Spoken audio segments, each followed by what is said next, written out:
할렐루야, 2022년 10월 11일 화요일 아침 기도회를 시작하겠습니다. 오늘도 주님의 귀한 말씀을 함께 묵상하고 또 기도함으로 복된 하루를 시작하는 우리 성도님들 되시기 바랍니다. 오늘 하나님의 말씀은 사무엘하 14장 21절부터 33절까지의 말씀입니다. 왕이 요압에게 이르되 내가 이 일을 허락하였으니 가서 청년 압살롬을 데려오라 하니라. 요압이 땅에 엎드려 절하고 왕을 위하여 복을 빌고 요압이 이르되 내 주 왕이여 종의 구함을 왕이 허락하시니 종이 왕 앞에서 은혜 입은 줄을 오늘 아나이다 하고 요압이 일어나 그 술로 가서 압살롬을 데리고 예루살렘으로 오니 왕이 이르되 그를 그의 집으로 물러가게 하여 내 얼굴을 볼 수 없게 하라 하매 압살롬이 자기 집으로 돌아가고 왕의 얼굴을 보지 못하니라. 온 이스라엘 가운데에서 압살롬같이 아름다움으로 크게 칭찬받는 자가 없었으니 그는 발바닥부터 정수리까지 흠이 없음이라.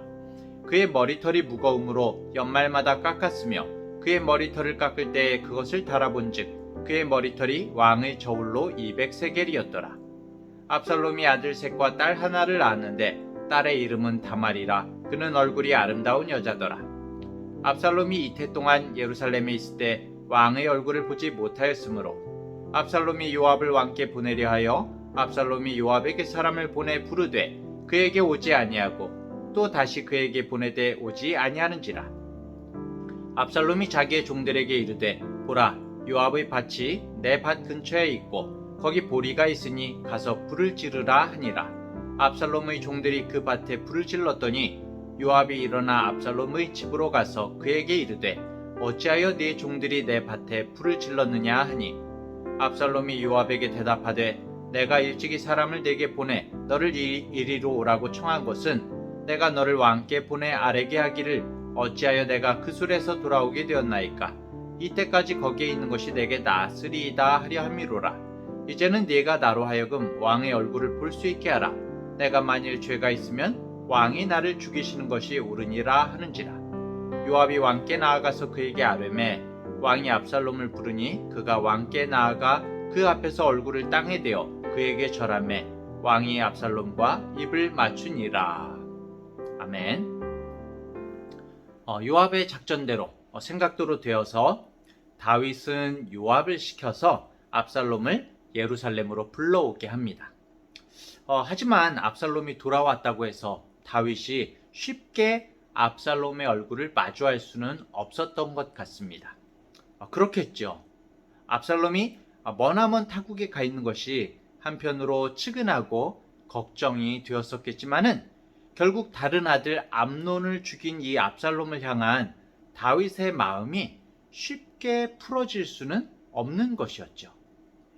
압살롬이 3년간의 망명생활 후에 예루살렘으로 돌아왔지만 다시금 2년 동안 2년이 지나도록 다윗 왕을 만나지 못한 채 그렇게 지내게 됩니다. 압살롬 입장에서 본다면 이 사건은 이 시간은 아버지에게 외면당하는 시간이고 용서받지 못한 채 지내야 하는 무거운 시간이었을 것입니다. 차라리 불러서 네가 뭘 잘못했지 하면서 이렇게 죄를 물으면 나으련만 아무 소식도 없고 부름도 없는 이 다윗에 대해서 압살롬의 마음은 더욱 상처가 깊어져 갔던 것이죠. 압살롬은 아버지 다윗에게 나아가기 위해서 이제 이 요압 장군을 통해서 연락을 하려고 하지만 요압도 이제 다윗의 눈치를 보는 거죠. 더 이상 내가 푸시해서는 안 되겠다.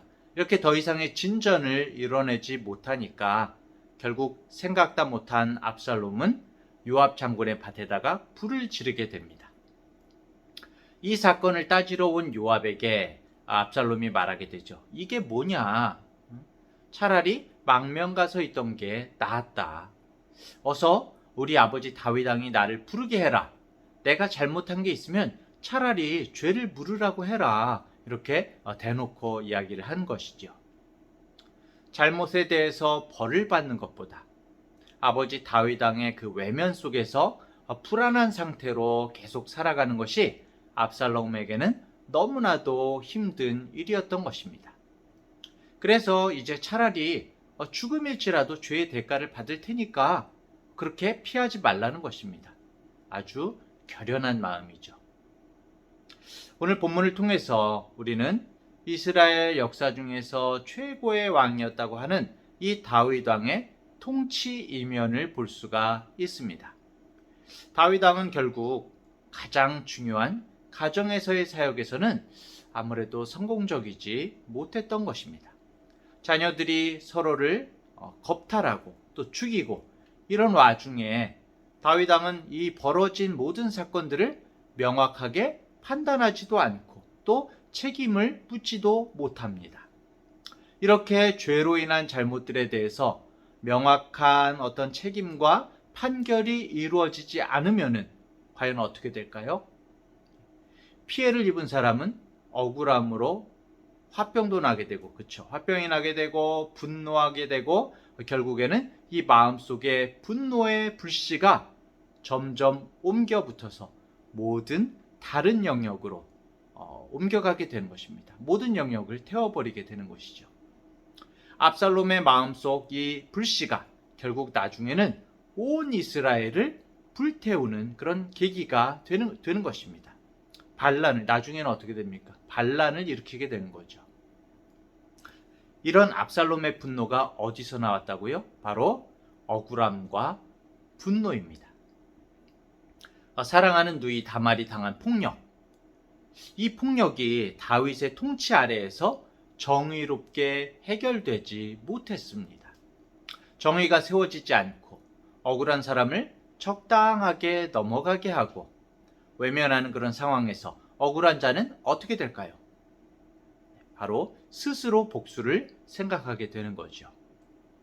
형제 암논을 죽인 압살롬의 행위가 무엇으로도 정당화될 수는 없지만 결국 다윗 왕이 암논의 불의를 바로잡지 않은 채 그냥 방치했기 때문에 이 외면한 지점에서부터 모든 불씨가 시작되었음을 우리는 알게 되는 것입니다.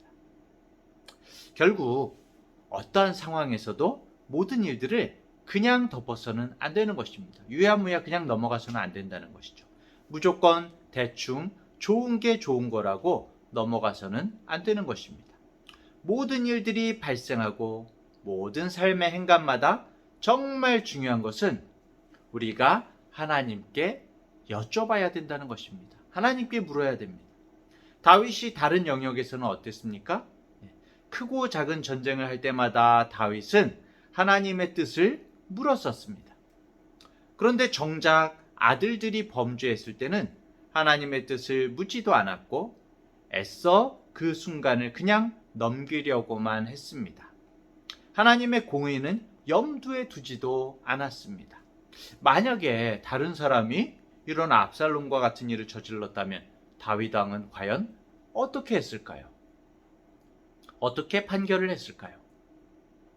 내 가족이라고, 나와 가까운 사람이라고 혈연과 지연, 학연 등의 연연에서 하나님의 공의를 저버리고 하나님의 법을 무시한다면 처음에는 대수롭지 않게 넘어갈지라도 점점 무질서와 혼란에 빠질 수밖에 없는 것입니다.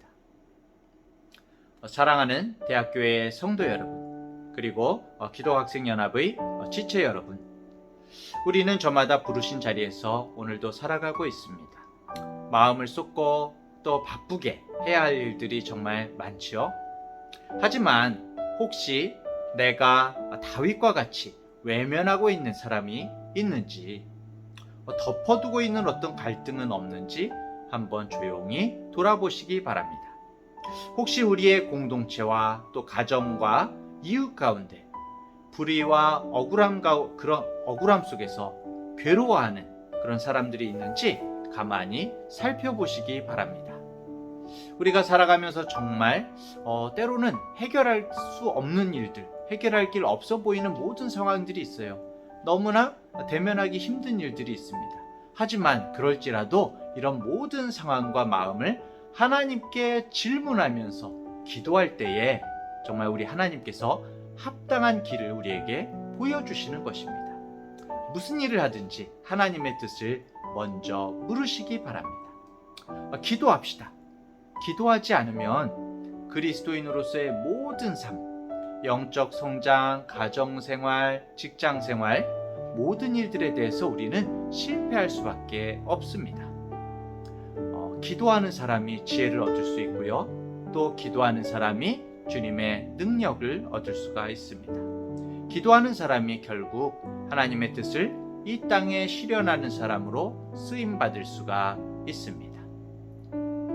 오늘도 나의 판단으로 정말 대충 넘기는 삶이 아니라, 모든 일을 유야무야 넘어가는 삶이 아니라 하나님께 기도함으로, 하나님께 구체적으로 물음으로 하나님의 뜻을 구하는 우리 모든 성도님들 되시기를 간절히 축원합니다. 기도하겠습니다.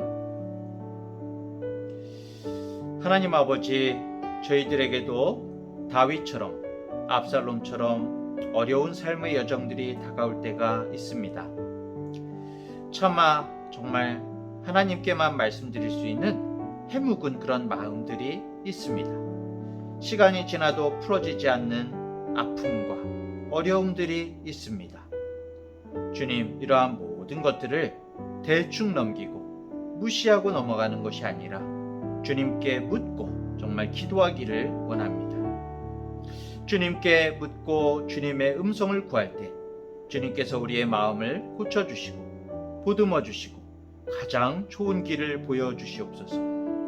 우리를 불쌍히 여겨주시고 이제 더욱 주님을 가까이 하여 기도하며 엎드려 간구하는 기도의 사람들이 될 수 있도록, 무슨 일을 하든지 하나님께 묻고 주신 말씀대로 살아가는 우리 주의 자녀들 되게 하여 주옵소서. 감사드리며 예수님의 이름으로 기도합니다.